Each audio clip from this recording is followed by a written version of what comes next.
નમસ્કાર, આપની સાથે હું દેવાંશી. દરેક વિષયોનું પણ એક આયુષ્ય હોય છે, એટલે એક મોટો વિષય એ ચર્ચામાં આવે ત્યારે એની પાછળની ચર્ચાઓ વિસરાઈ જતી હોય છે. એટલે જેમ રાજકોટ દુર્ઘટના નહોતી થઈ એની પહેલા આપણે સ્માર્ટ મીટરની ખાસી ચર્ચાઓ કરતા હતા, અને એક કમનસીબ વાસ્તવિકતા એ છે કે 1 તારીખે જેવા એક્ઝિટ પોલ આવશે કે 4મીએ પરિણામો આવશે ત્યારે એ ખૂબ મહત્વના વિષયો હોવાથી સ્વાભાવિક રીતે એની ચર્ચા થવાની છે. પણ એક વિષય જ્યારે એક લોજિકલ કન્ક્લુઝન પર નથી પહોંચતો અથવા એના વિશેની સ્પષ્ટ માહિતી નથી આપણા સુધી પહોંચતી, ત્યારે એ ઘણીવાર વચ્ચે છૂટી જતા હોય છે. એવો જ એક વિષય સ્માર્ટ મીટરનો છે. એના વિશે વિસ્તૃત વાત કરવા, સમજવા, ચર્ચા કરવા આપણી સાથે ડોક્ટર જય નારાયણ વ્યાસ છે. Sir, thank you so much for joining અસ. અને શરૂઆત મારે સ્માર્ટ મીટરના પ્રશ્નને લઈને એ સમજવાથી કરવી છે કે જ્યારે આ નિર્ણય આવ્યો ત્યારે સ્માર્ટ મીટર વિશે પહેલી જે મારી સમજ એ હતી કે કોઈ પણ બદલાવ આવે ત્યારે સામાન્ય રીતે વ્યક્તિઓ એનો પ્રતિકાર કરતા હોય છે, કશુંક નવું હોય ત્યારે. પણ જો એ નિર્ણય સ્માર્ટ છે અથવા કશુંક એવું છે કે જે સમયની માંગ છે, તો એને સ્વીકારવામાં કોઈને પણ શું વાંધો હોવો જોઈએ? આપની વાત તદ્દન સાચી છે. માનસશાસ્ત્રનો પાયાનો સિદ્ધાંત છે કે એની ચેન્જ ઇઝ રેઝિસ્ટેડ. એટલે એમાં કોઈ પ્રતિકાર કરે અથવા તો અવરોધ આવે તો બહુ ગભરાવું નહીં જોઈએ. અને એટલા માટે ચેન્જ એજન્ટ જે છે, જે આ ચેન્જને ધરાતળ પર ઉતારે છે, એ ટેકનિકલી સાઉન્ડ હોય એટલું જરૂરી નથી, માનસશાસ્ત્રની દ્રષ્ટિએ પણ સાઉન્ડ હોય. બીજી વાત કે બદલાવ તો આવવાના.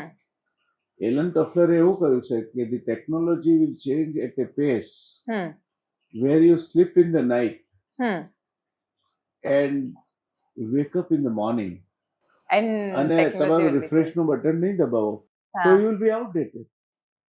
વાત સાચી છે. એટલે હવેનો ચેન્જ એટલે બે વસ્તુ, એક ટેકનોલોજી અને બીજું સ્પીડ અને મિનિએચરાઇઝેશન.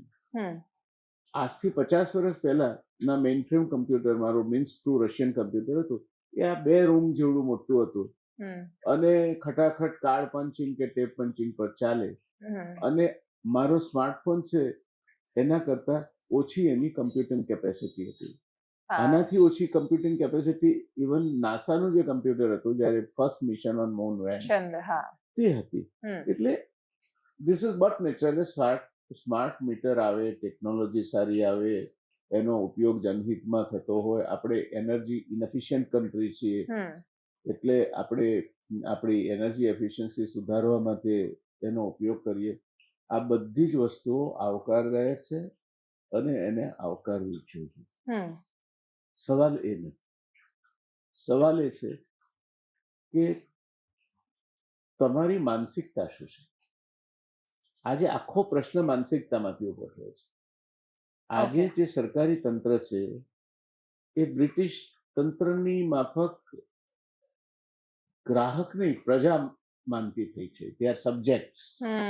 એટલે એમને કઈ રીતે અધિકાર હોઈ શકે શું કરવું, એમને શું સમજણ પડે પોતાના હિતમાં? અબૂધ છે આ તો બધા. અબૂધ છે, તુચ્છ છે.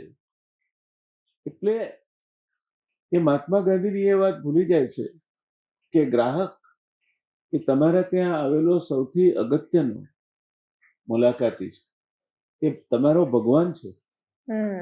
આ જ વાત માર્કેટિંગ ગુરુ ફિલિપ કોટલર કહે છે. અને આ જ વાત બોટમ ઓફ ધ પિરામિડ માર્કેટના થિયરી જેમણે પ્રચલિત કરી તે પ્રોફેસર સી.કે. પ્રહલાદ કહે છે. તો આ વાત પાયામાં જો આપણે મૂકીએ તો આ ચેન્જ જો કરવો હતો અને કરવો જોઈએ, ચેન્જ સામે કોઈ વાંધો નથી, તો તમે તમારી માનસિકતાના કારણે આમાં ફસાયા છે. એક નાનો એરિયા લઈએ આપણે, એમાં અમુક ઘરો છોડીને કે એ રીતે આ સ્માર્ટ મીટર પેરેલલ ફિક્સ કરીએ, પછી વાંચી જોઈએ, 2-3 મહિના ચલાવી આ રીડિંગ, એમને અનુકૂળ થવા દઈએ, એમને સમજાવી જો કેટલું સરસ ચાલે. માણસ સામેથી કે ના આ સ્માર્ટ મીટર જ સારું, તો આ એક વસ્તુ નથી થઈ. ગ્રાહકને, વપરાશકારને, he is a stakeholder. તમારા પ્રગતિમાં એ ગ્રાહક નહીં હોય તો તમારું અસ્તિત્વ જ નહીં હોય. એટલે એનો નવો શબ્દ છે stack holder. He is a stack holder in your enterprise. Sure. તો એને તમે નિગ્લેક્ટ કરીને મનમાની કરવા જાઓ તો આ પરિણામ આવે. બીજું, ક્યાંક તમે અભ્યાસ ચૂક્યા છો. આ મીટર સ્માર્ટફોન સાથે જોડાય છે. વડોદરા જેવા શહેરમાં 6.5 કરોડની વસ્તીમાં લોઅર સાઈડ 35% અને અપર સાઈડ 40% પાસે સ્માર્ટફોન નથી. તો એ 2 કરોડ લોકોનું શું થશે? એ લોકો જઈને લાઈનમાં ઉભા રહેશે બળબળતા તાપમાં. એના માટે શું વ્યવસ્થા? તો તમને એ ખ્યાલ હોવો જોઈએ. તો તમારે એ લોકો માટે વ્યવસ્થા કરી શકાત. તમે બલ્કમાં સ્માર્ટફોન ખરીદ્યા હોત, મર્યાદિત ક્ષમતાવાળા, જરૂરી નથી બધા જ ફીચર્સ એમાં હોવા જોઈએ, પણ તમારું બિલ આવે અને પેલો ભરી શકે,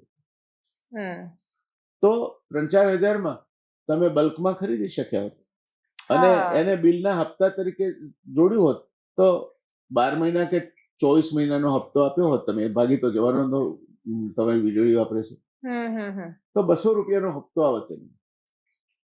તો આ પ્રશ્ન સ્માર્ટફોન વાળો પણ ન ઉભો થયો હોત. હા, કે જેની પાસે ફોન નથી એ શું કરે? એ શું કરે? એટલે કાચું કપાયું છે. આ જે કઈ રીતે એનો અમલ થયો છે એ સાવ મનસ્વી અને અણઘડ રીતે થયો છે. પણ એવું કદાચ એટલે થાય છે કેમ કે સર એ લોકો એવું સમજે છે કે એમને ચાલવાનું નથી અમારા વગર. એ વાત સાચી છે. આજે gas company, private energy company, એના મીટરો છે. હું પણ એનો જ વપરાશકાર છું. પણ એમના મીટર રીડરોના વર્તન એવા ઘણીવાર તોમાખી ભર્યા હોય છે કે એ આપણને પણ એમ લાગે કે આપણે શું આમના ગુલામ છીએ, કોઈ ભીખ માંગીને કઈ વાપરીએ છીએ, કાપી નાખીશું, મીટર કપાઈ જશે, આટલો દંડ થશે. હા, એટલે આ ગ્રાહકની સાથે જે મિત્રતાપૂર્ણ વર્તાવ હોવો જોઈએ, હું આપને માન આપું તો આપ મને માન આપો, એ પ્રકારનો એકબીજા સાથેનો સંબંધ હોવો જોઈએ. એ સંબંધ એમના ત્યાં પણ ઘણી વખતે આપણે જો તમારે પનારો પડે, કઈ તકલીફ થઈ હોય કે મીટર, ટોરેન્ટમાં જાઓ, તમને કેવું સરસ વર્તન એ તમારી સાથે કરે છે એનો ખ્યાલ આવે. એટલે આ પરિસ્થિતિ, અને આ મલઈદાર ધંધો છે. એટલા માટે ઘણી બધી કંપનીઓ વીજ વિતરણના ધંધામાં જાય છે. મલઈ વીજ જનરેશનના ધંધામાં નથી. વીજ જનરેશનના ધંધાને નથી કરવો, વીજ વિતરણ કરવું છે એમને. એટલે વીજ વિતરણના ધંધામાં જાય છે. અને વીજ વિતરણના ધંધામાં પછી આ રીતે તમે એક તો ડિપોઝિટ રાખો, ડિપોઝિટ તમારી પાસે રહે, પૈસા રોકડા આવી જાય છે તમારી પાસે, એમાં તો ના પડતી નથી. જો ના પાડે તો તરત કપાઈ જાય કનેક્શન. અને હવે તમે આ સ્માર્ટ મીટર દાખલ કરશો. હું એવા મતનો છું કે જરકે એક અભ્યાસ કરવો જોઈએ 200-500 યુનિટનો, કે ટોરેન્ટને જયારે એને પરમિશન આપી કે લગાવો આ સ્માર્ટ મીટર, ત્યારે એના સામે પણ રેઝિસ્ટન્સ થયું. ટોરેન્ટનું મીટર 0 બલ્બ પર ફરે એ સ્થિતિ છે આજે. એને ફરવું જોઈએ. 0 બલ્બ પણ વીજળી કન્ઝ્યુમ કરે છે.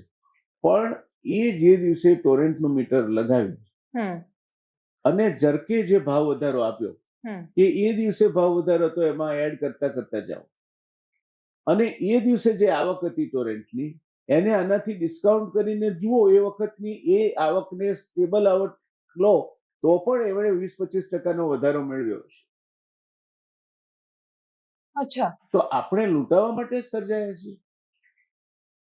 આ અભ્યાસ જરકે કરવો જોઈએ, અથવા જરકે IIM જેવી સંસ્થા પાસે કરાવવો જોઈએ, સરકારી તંત્ર પાસે નહીં. એ તો પહેલા જવાબ લખીને દાખલો ગણવા વાળી વાત સાચી છે. એટલે એની પાસે નહીં. એટલે આપણે લૂંટાઈએ છીએ, એના સામે વાંધો છે. અને સમાજનો મધ્યમ વર્ગ, અને મારો મોટો વાંધો ગ્રાહક સુરક્ષા કોર્ટ સામે છે. હાઈકોર્ટ સુઓ મોટો કોન્ગ્નિઝન્સ લઈ શકતું હોય, આવડો મોટો ઇસ્યુ છે, આટલા વખતથી લોકો હેરાન થાય છે, ચર્ચામાં છે, કેમ ગ્રાહક કોર્ટ સુઓ મોટો નથી લઈ શકતી? કોગ્નિઝન્સ શું તકલીફ છે? એક નોટિસ આપીને બોલાવે કે ભાઈ સમજાવો અમને શું કરો છો તમે. અને કેમ આવા છબરડા થાય છે, તો બધું પાટા પર આવી જાય. પણ ગ્રાહક સુરક્ષા કોડ પણ ક્યાંક એની ચિંતામાં છે. કારણ ઘણીવાર નિવૃત્ત માણસોને મૂક્યા હોય, ઘણીવાર જુનિયર માણસોને મૂક્યા હોય, એટલે દરેકને પોતપોતાનો સ્વાર્થ હોય છે.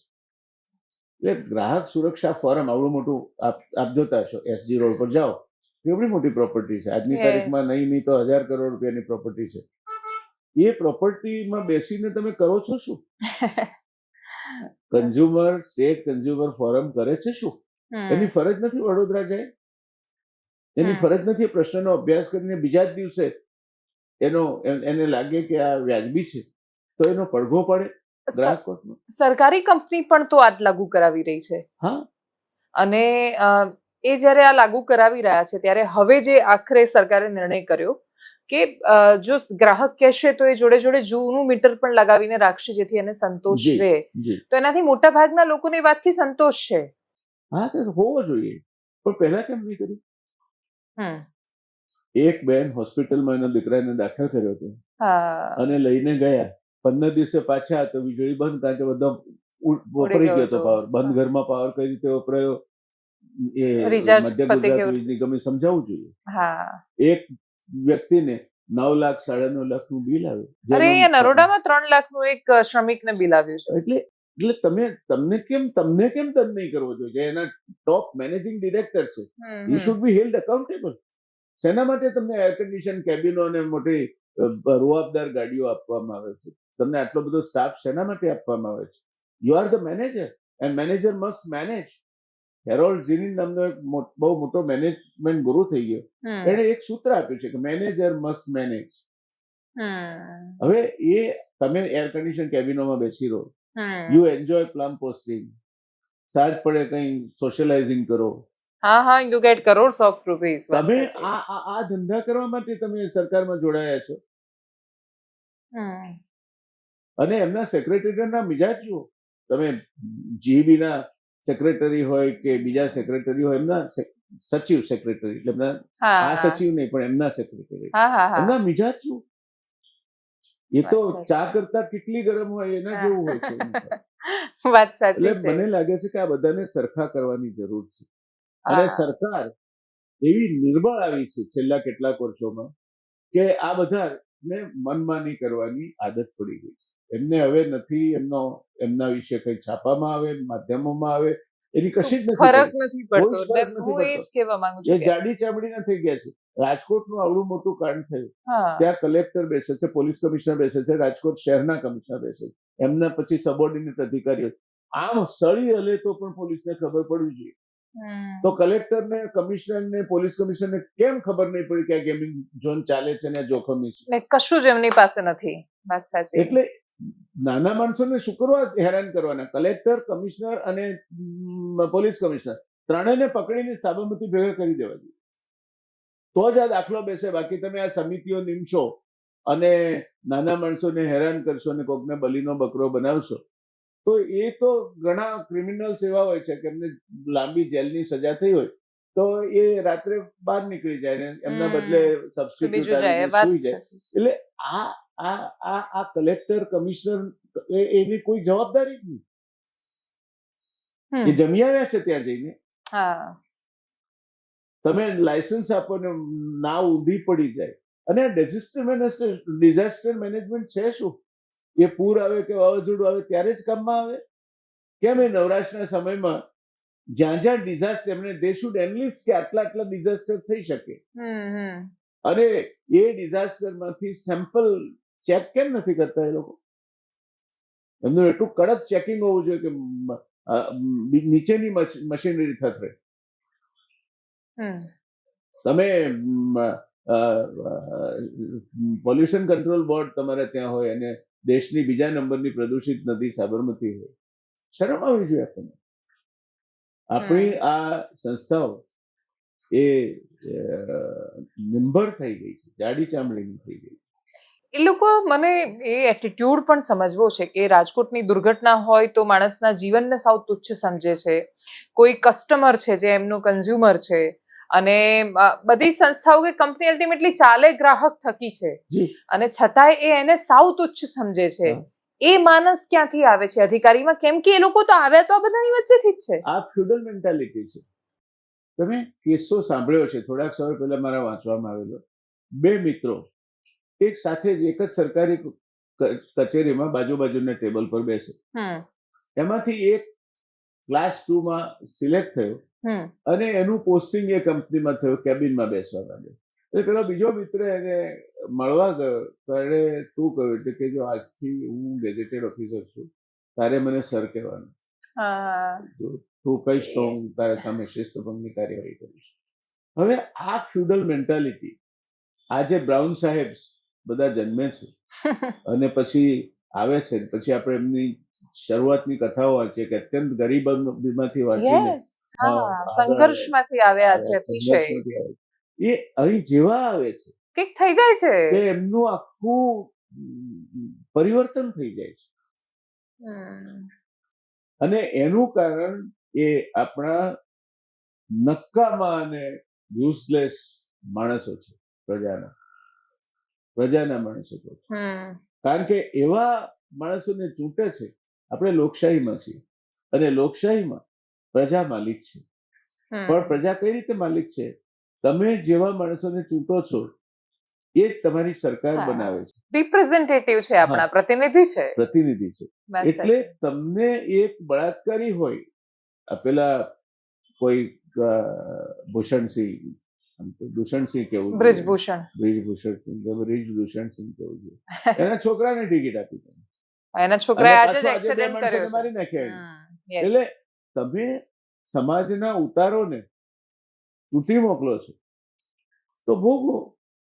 અને જનતા એકચ્યુઅલી બહુ ખુશીથી ચૂંટીને મોકલે. પહેલા આવા લોકો ચૂંટણી લડવામાં મદદ કરતા, હવે એ લોકો જાતે જ લડી નાખે છે. રિયલાઇઝ કર્યું કે આપણે ચૂંટણી લડીને કોઈકને ચૂંટીએ અને પછી એ પ્રધાન થાય અને પછી પેરોલ જોઈતી તો એને આપણે વિનંતી કરવી પડે. એના કરતા આપણે જ કેમ પ્રધાન ન થઈએ? હા, કેમ કે જનતા તો પસંદ કરે જ છે એમને. વાત સાચી. એટલે આ જે રોબિનહુડ છે એ લોકો રાજા બની ગયા. એટલે એક પંક્તિઓ છે કે બનાવટની છે બલિહારી, ઉકરડા બાગ થઈ બેઠા, જે જાતે જોઈ ના શકતા જગત ચિરાગ થઈ બેઠા. સંવેદનશીલતા પણ માણસ ગુમાવી બેઠો, સામાન્ય માણસ સંવેદનશીલતા ગુમાવી બેઠો. બાઈટ આપતા આપતા તમને હસવું શેનું આવે? પાછળ ચિચિયારીઓ સંભળાય છે, બાળકો મૂંઝાઈ રહ્યા છે, શેકાઈ રહ્યા છે. ત્યાં ઉભા રહીને તમે હસતા હસતા બાઈટ આપો છો.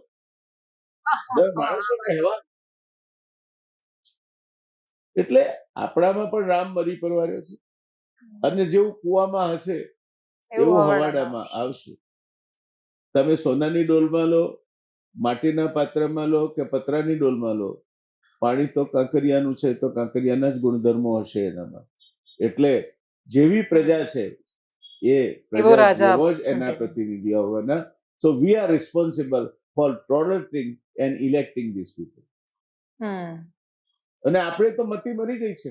આપણે થાળીઓ વગાડીએ, દિવસ મીણબત્તીઓ પ્રગટાવીએ, આપણે કોકને ભગવાન માની લઈએ અને ડાક્ટરો, એન્જિનિયરો, ચાર્ટર્ડ એકાઉન્ટન્ટ તો આવી વાત કરે છે.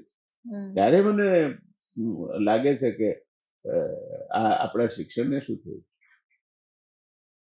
એટલે આ જે થયું છે એ મૂળભૂત રીતે ફ્યુડલ મેન્ટાલિટી. આપણે માલિક છીએ, આપણે કરીશું જખમારીને ચલાવવાનું, કેમ નહીં ચલાવે? એ કરતા આ વખતે ઊંધું પડ્યું. કારણ કે ભૂખ્યા જનોનો જે ઠરાગની જાગશે, ખંડેરોની ભસ્મ કણીને લાગશે. પછી એમાંથી એક નેતા ઉભો થાય છે જે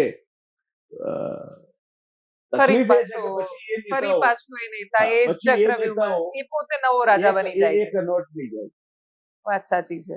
એટલે આ પરિસ્થિતિમાં જે વડોદરામાં થયું છે, ગુજરાતમાં થઈ રહ્યું, સ્માર્ટ મીટર બધેલા છે. હા, અને વાત સાચી. અને બીજું કે પેલા રાજાશાહીમાં અમુક સમસ્યાઓ હતી, અંગ્રેજો આવ્યા ને નવું થયું, હવે કાળા અંગ્રેજો આવ્યા, સ્કિન કલર બદલાયો, સ્વભાવ નથી બદલાયો, કશું જ નથી બદલાયું. એ તો એ સરકારનો ના બદલાયો તો વાંધો નહીં, આ ધનપતિઓનો નથી બદલાયો. કોઈનો નથી બદલાયો. એ સર્વિસ પ્રોવાઈડર છે તે આપણા પર ઉપકાર કરતા હોય એ રીતે પ્રોવાઈડ કરે છે. વાત એ સાચી ભાવ છે. એમની મરજી પ્રમાણે વધારે.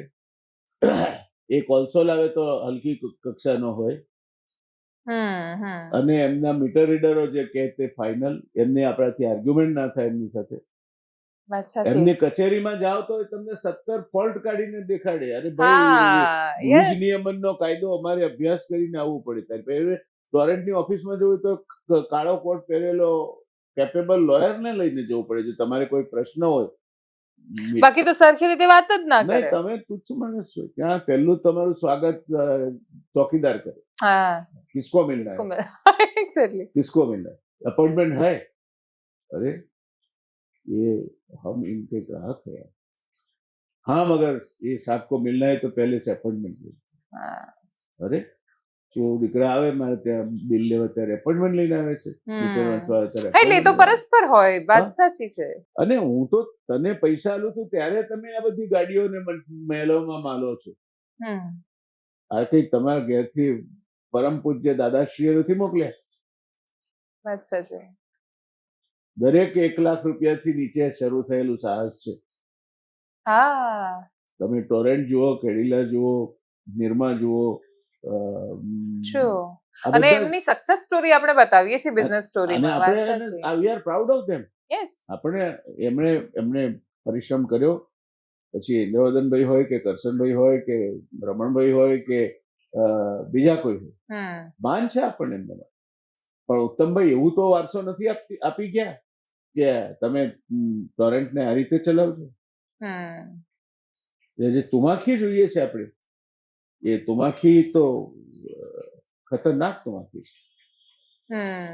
અને જ્યાં નમવાનું હોય ત્યાં 10-12 જગ્યાએથી વાંકા વળી જાય છે. પણ એક વાત આપ સમજી લો બેન, તમે જુઓ આ બધાનો અભ્યાસ કરજો, આ બધા વીજ વિતરણમાં બહુ મોટા પાયે ગયા છે, કારણ કે એમાં મલાઈ છે. ત્યાં કેવી રીતનું રેવન્યુ હોય, જો મને થોડું સમજવું છે. આમાં મને ખબર છે આ વિષય નથી પડતો. વેચાતી લેવાની, હા, વેચવાની. એટલે એની વચ્ચેનું તમે ખાલી એક નક્કી કરો તમારું પ્રોફિટ માર્જિન, ખર્ચો કાઢ્યા પછી નક્કી કરો. પછી તમારો પેલા ટ્રાન્સમિશન એન્ડ ડિસ્ટ્રીબ્યુશન લોસીસ એમાં નાખો, એટલે જર્ક નામની સંસ્થા તમને તમારા ભાવ નક્કી કરી આપે. અચ્છા, પહેલું પોઈન્ટ ત્યાં આવે. પછી તમને તરત પૈસા મળે એવી સિસ્ટમ, તમારી સિસ્ટમ એફિશિયન્સી ઉઘરાણી કરવાની પાકી. એટલે તમારે જીબી નો કદાચ 2 મહિના બિલ પેલો વાંચવા મીટર રીડર માંદો પડ્યો તો આવે જ ના આવે. ટોરેન્ટ નો તો આવી જ જાય. ત્યાર પછી મીટર નામની જે સંસ્થા છે, એ પણ રાત દિવસ ચાલતી, ક્યારેય વિસામો નહીં લેતી, અવિરત ચાલતી સંસ્થાની અંદર તો આપણે જોઈ શકતા નથી કે બરાબર ચાલે છે કે નથી ચાલતું. સ્માર્ટ મીટર એનાથી ફાયદો નહીં કરે, કેમ કે સ્માર્ટ મીટર ફાયદો કરવો જોઈએ. આઈડિયા કોને? કંપનીને? હું તો ગ્રાહક નહીં વિચારું છું. એટલે ગ્રાહકને થઈ શકે. કંપનીને વીજળી બચાવી આપીને વધારે ગ્રાહકોને વીજળી વેચવા માટેની વીજળી ફાજલ કરી આપશે. હા, પણ હું ઓછી વીજળી વાપરીશ તો મને ફાયદો પણ પછી એમનો મેન પાવર મીટર રીડરની જરૂર પડે, એ ઓછો વપરાશે. તો હવે જઈને જર્કને કહેવાના છે કે અમે વીજળીના ભાવ ઘટાડી આપો, અમને આટલો ફાયદો થયો છે.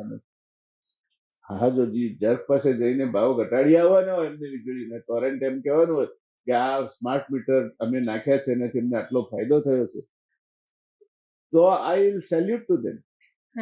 મારું મારા બાપનું ને તારામાં મારો ભાગ. હું કરું તારી આંખમાં આંગળી, તું કર મારા મોઢામાં આંગળી, એટલે આંખે જાય ને આંગળીએ જાય. એટલે ગ્રાહકને ફાયદો થશે કે કેમ? તો એ મીટર એની વીજ વપરાશ, મીટર તો માપવાનું છે એટલે વધારે એક્યુરેટલી માપશે. હા, અને બીજું ટ્રાન્સપરન્સી ખબર પડશે. કઈ ટ્રાન્સપરન્સી ખબર પડશે? એટલે કે મેં કલાકમાં શું વાપર્યું અને એનાથી બિલ આવ્યું એની સમજણ શું ફરક પડે? જે તમારું બિલ આવ્યું છે તમે ભરવાનું જ છે. હા, પણ જાણીને શું કરવું છે? તમને ફાંસી આપવાની હોય તો ગોળી બારીને આપવાના છે કે લટકાઈને આપવાના છે કે ઇલેક્ટ્રિક? મેન્ટલ પ્રિપેરેશન રહે કે ભાઈ અહીંયા દુખશે કે અહીંયા દુખશે. આમાં ગ્રાહકને એટલો ફાયદો છે કે વીજળી બચશે, એ વાપરતો બચશે. એટલે હા, એટલે એક્ઝેક્ટલી હું એ જ કહેવાની હા, હતી કે એટલે એ બચે તો હા એ હા વીજળી એ બચશે તો એની વીજળી થઈ કે નહીં, હા બરાબર ને? તો એ બચી તો એને એ જે વેચાય એમાં એનો ભાગ ખરો કે નહીં? નહીં, એટલે એ બચશે વીજળી તો એવું એનું બિલ પણ તો ઘટશે. બિલ ઘટે તેમાં શું ના હોય છે? તો જે માલ તમે 1 કિલો કેરી લો અને હા 1.5 કિલો લો, તો 1 કિલો લો તો બિલ ઓછું. એટલે પણ બાકીની 500 ગ્રામ, હા, બાકીની જે પછી કેરી પેલા મીટર રીડર્સ નો પગાર બચ્યો, એ બધું બચ્યું કે નહીં? તો એનું તમને ટોરેન્ટે કોઈ દાડો જાહેરાત કરી છે કે અમે અમારો સ્માર્ટ મીટર લગાવ્યા બધા, એના કારણે આટલું અમને બચત થયું અમારા ટીએનડી લોસીસમાં અને આ બધામાં? પણ આ સેમ યુજીવીસીએલ કે પીજીવીસીએલ કે એમજીવીસીએલ એમને પણ તો થવાની હે બચત. હા, પણ એ તમને કહેશે. જો ટોરેન્ટ ના કહેતું હોય તો એ કહેશે એ પણ નહીં કે હા. અને એમનું તો તળિયા વગરનું વાસણ છે, જેટલું આવશે એટલું સમાશે. ઓલરેડી લોસમાં છે કંપની ખાસી. હા, એટલે એ લોસમાં છે તે લોસમાં જ ચાલશે, એમાં કઈ આ એક તો મને એક મિનિટ, મને એ સમજવું છે કે ટોરેન્ટ પણ આ જ ધંધામાં છે, બાકીના પણ છે, એ લોકો કમાય છે, તો આપણી સરકારી સંસ્થાઓ કેમ નથી? અને એટલું ખરાબ ડિસ્ટ્રીબ્યુશન કેમ છે પાવરનું એમાં કે ફ્લક્ચ્યુએશન આવ્યા કરે આટલા? હવે તો ખાસું સુધર્યું પણ તો એના કારણો છે ઇનએફિશિયન્સી, એટલે ટીએનડી લોસીસ વધારે આવે અને તે માણસોને ફાયદો ચોરી થાય, ચોરી થાય. વાત સાચી. હા, એટલે આ બધા કારણો છે એના. પણ મારો તો સીધો પ્રશ્ન ટોરેન્ટને છે કે આટલા વખતથી તમે કહો છો કે અમે આ ઘટાડ્યું, પેલું ઘટાડ્યું, તે ઘટાડ્યું, પેલું. તમે કોઈ દાડો જાહેરાત કરી કે એમને આટલી બચત થઈ એટલે ગ્રાહકોને આ વર્ષે અમે બોનસમાં 2 મહિનાના વીજળી બિલ માફ કરીએ છીએ? ના, એ નહીં કરવાનું. એવું તો કોઈ પણ કંપની શું કામ કરશે? એ મારા પૈસા છે એટલા માટે એ બચ્યું છે, તે મારા પૈસા છે, મેં ઓછું વાપર્યું માટે બચ્યું છે, મારા પૈસા છે. તમે કહો છો પહેલા વીજ ચોરી થતી હતી, પહેલા 0 નો બલ્બ ચાલતો તો મીટર નહોતું ચાલતું, હવે ચાલે છે. બહુ સારું, ચાલવું જ જોઈએ. પણ તમે જે બચાવો છો એમાં મારો ભાગ ખરો કે નહીં? કે તારા બાપનું ને મારો ભાગ, અથવા મારા બાપનું ને તારા મારો ભાગ છે. એટલે આ આખો ઇશ્યુ છે સ્માર્ટ. નો ઓલ કંપની આ ટોરેન્ટ આવો ઉબાળો ના થવા દે. ટોરેન્ટે મીટર ફિટ કરી દીધા ને ચૂપચાપ થયો ઉબાળો. અદાણીએ ગેસના મીટરો ફિટ કર્યા અને એલએનજી ના ભાવ હતા, એ પછી ગેસના ભાવ કેટલા થયા એલએનજી ના? કોઈ દાડો ઉબાળો થયો? એમને આવડે છે મેનેજ કરતા લોકોને. આ સરકારી બાબુઓ છે, એમને કઈ પડી નથી. જે ઉબાળો થશે તો ઉપર બેઠા છે હમો કરવા વાળા. અને ત્યાં બધું આખું પોલિટિકલ થઈ જવાનું છે. પોલિટિકલ થઈ જવાનું. ઓકે, હા, એક્ઝેક્ટલી. એટલે કે ટોરેન્ટ કરે છે તો ક્યાંય એટલી અસર નથી દેખાતી, પણ જેવા સરકારી વીજ કંપની કરવાની શરૂઆત કરે છે. અભ્યાસ કરો ને, સીએનજી જયારે આવ્યો અને જેના બેઝ ઉપર લોકો કીટ નખાવીને ગાડીઓમાં સીએનજી કન્વર્ટ કરતા હતા, એ વખતે સીએનજી નો ભાવ શું હતો અને આજે શું છે? હા, નહીં, ખાસો વધારે છે. યસ, ખાસો વધારે. કોઈ દાડો કોઈ પ્રજામાંથી કોઈ ચુકારો કર્યો છે? બિચારા સીએનજી પંપ એસોસિએશન વાળા થાકી ગયા છે બોલી બોલીને. એટલે આપણને ગધેડાની માફક ભાર વહન કરવાની આદત પડી. આપણે બોલવું નથી, સમય નથી આપણી પાસે. ટોરેન્ટ વીજળીનો ભાવ વધારો કરે, જે કરે એને જર્કને જ એકલાને જ સાધવાનું ને, એને સમજાવી દે. અને એ આંકડાની રમત છે. સારો કોસ્ટ એકાઉન્ટન્ટ રાખો, સારો પ્રેઝન્ટર રાખો અને જર્કના નંબરોને તમે ગળે ઉતારો એટલે ભાવ વધારો થઈ જાય. એમાં તમે ને હું ક્યાં આવીએ છીએ સ્ટેક હોલ્ડર્સ તરીકે? કેમ ટોરેન્ટ એટલું પ્રમાણિક છે તો પહેલા જર્ક પાસે જતા પહેલા સ્ટેક હોલ્ડર્સની એક કમિટી કરીને એ કમિટી સામે નથી. પણ એ રીતે કરવા જાય તો કંપનીઓ જ ઘાટામાં ન જાય. કંપની ના જાય ઘાટામાં. જો તમે પ્રમાણિક છો તો કઈ રીતે ઘાટામાં જાઓ? નહીં, એટલે એનો અર્થ એ કે તમે કંઈક છુપાવવા માંગો છો ને છુપાયેલો લાભ એ તમારો ફાયદો છે. કંપની જો ઓનેસ્ટ છે, કંપની બરાબર ચાલે છે, which I have no reason to doubt, તો છુપાવો છો શું કરવા? હમ. એટલે આ આખું પ્રકરણ જે થયું છે સ્માર્ટ મીટરનું, એ પ્રકરણ બેઝિકલી હ્યુમન રિલેશન્સ અને અન્ડરસ્ટેન્ડિંગ ઓફ હ્યુમન નેચર એનો અભાવ, તુંડ મિજાજી સ્વભાવ અને ઉપર બેઠેલા બાબુઓ, ખાસ કરીને આઈએએસ અધિકારીઓ, હા, એટલે એમની એ લોકો તુમાખી. સ્માર્ટલી કરી શકતા હતા ઘણું એમની બધું. તુમાખી હમ. દેખ લેંગે.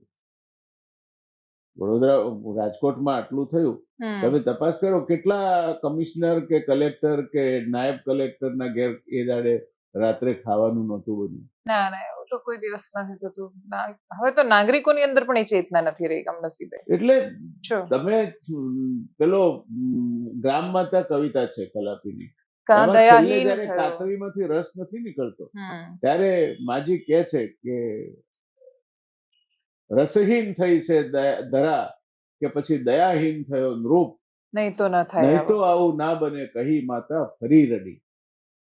તો આ દયાહીન જયારે નૃપ થાય ને ત્યારે સ્માર્ટ મીટરનો ઇસ્યુ ઉભો થાય. કારણ કે સામાન્ય માણસ છે, એમના મન કીડા મકોડા જેવો, એની કોઈ કિંમત નથી.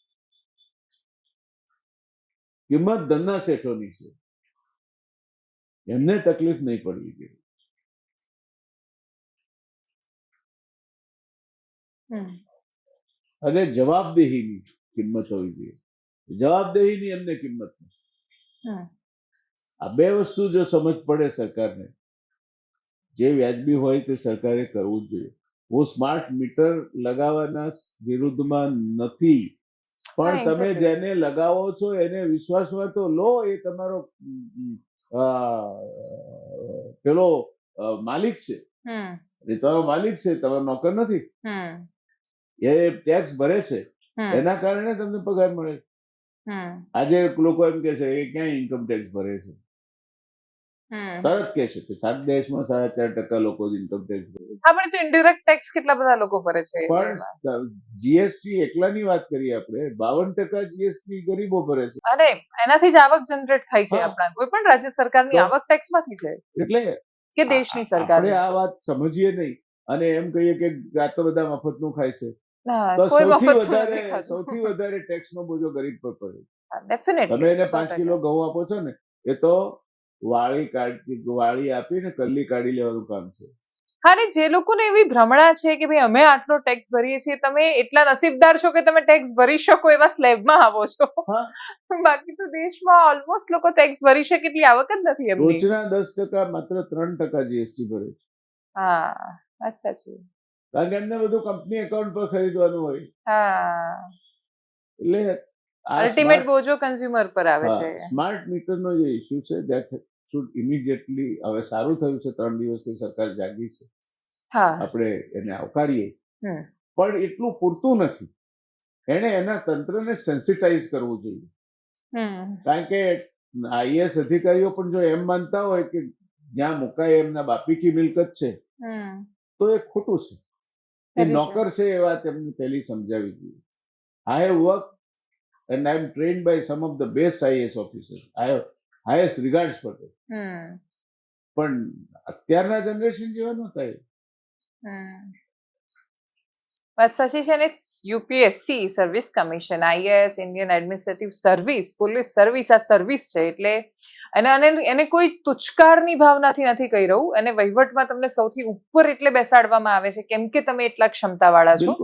અને જો એ સંવેદનશીલતા નહીં રખાય કે નિર્ણયો ગમે તેટલા સારા હોય, એ સામેવાળા વ્યક્તિને સમજાવવું પણ જોઈએ કે એ નિર્ણય એના માટે છે ને એનો ફાયદો થવાનો છે ને એ ફાયદો એકચ્યુઅલી એને થવો પણ જોઈએ. આ બધું નહીં થાય ત્યાં સુધી તો આપણને ખબર નથી કે સિસ્ટમને આપણે કેટલી વધારે સરળ બાકી નહીં બનાવી શકીએ. Thank you so much sir for joining us. Thank you. My pleasure. Thank you.